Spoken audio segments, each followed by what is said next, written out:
So recently, after posting Cloud Burst, I've been getting a lot of people like asking me to do like a thing where I like draw the character and then speak about them. You know what I'm saying? Without like spoiling too much. I'm you know what I'm saying, I would do this. Like a lot of people have been asking me to do this. One of the people being my dad. Um, but yeah, so I think I'm gonna start a series on this. I'm gonna do this. Well, not every character that I introduce into my series or whatever, because I'm gonna leave that to the story for them to get fleshed out through that. But for some characters like my MC and the other MCs that I have, I'll do stuff like this. I'll draw them out and then talk about them. But for this character's name is Cairo, and Cairo's among some of the orphans in the first chapter, being Neo, Keyshawn, and himself. Neo is Cairo's younger brother, while Keyshawn is his older brother. These brothers are orphans. They were adopted by Katrina, which is their mother figure. They call her Aunt K. These brothers are not related though, but and they're not the only kids in the house in the first chapter. The other two kids that you see are Renee and Otaru. They are Katrina's like biological kids, and after the events of the first chapter, Cairo and his brothers get trauma based on some of the things that happened in the first chapter without spoiling. As the story goes on, you'll see how Cairo deals with this trauma and how he becomes, well, I guess you could say he's always been more responsible, or maybe the situations he gets put in make him more responsible and accountable than his other brothers, even though he's not the oldest. But also throughout the story, you'll see like the situations that they get put in force them to grow up faster. Cairo's only 14 and Neo is 12 and Keyshawn is 16. But the situations and challenges that they end up having to go through are some stuff kids shouldn't have to go through at all. Like it's crazy. But the reason like I even have kids being put in these situations is because I wanted a story that people can grow up with. Like you can feel like as you read it, you can feel like you're really a part of the journey.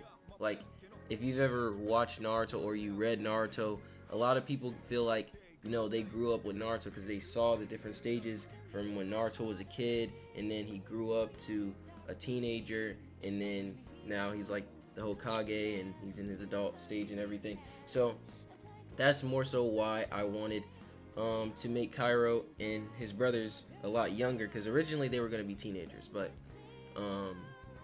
I decided to make them a lot younger than what I originally was.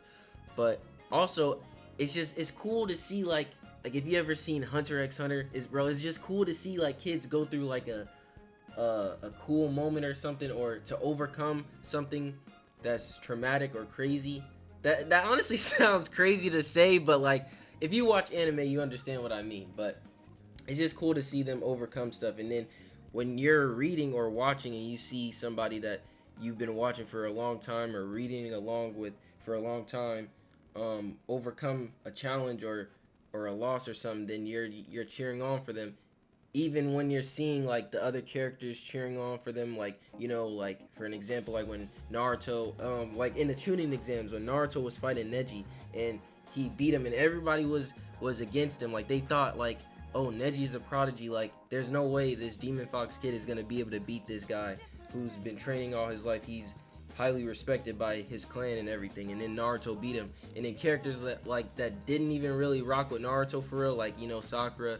Everybody didn't like Sakura when she was a kid because how annoying she was to Naruto and everything. But characters like her who were rooting for him, like, oh, Naruto actually won, and like what I'm saying, it's stuff like that that inspired me to be able to create a story where a character like Cairo could go through like sad situations but overcome them. And then the way I write him out to be is to make him more responsible and accountable because of the situations he's going to be in, not more so because I want to make another character look like, I don't know, like below him or anything, but more so it's just the stuff that I'm going to for real throw at him and have him overcome just makes him a lot more responsible and better at decision making than some of the other characters I have.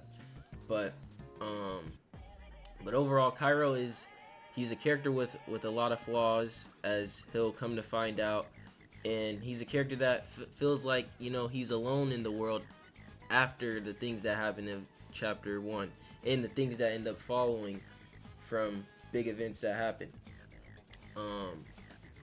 And he's, you know, he's a kid. He gets put into a world that he has no idea about. It's completely alienated for him. He has no idea or concept of what's going on. And early on, it's like, it seems like cool, but once it gets serious, then it's like, okay, this is like a completely different ball game. Like I'm still a kid and I'm having to do all these life-threatening things or whatever. But yeah, I don't want to spoil, because I'm starting to get into spoiler territory. I don't want to spoil anything for the people who are actually reading it and don't want to be spoiled. But yeah, I don't want to make this video too long. But I am excited to make part 2, or for the next character, whatever you want to call it. I don't know what I'm going to call this series yet, but I hope you guys liked it. And for the people who were asking me to make a video like this, hopefully you guys enjoyed it as well. And yeah, more videos on the way. It's your boy TCM Tay, and I'm out.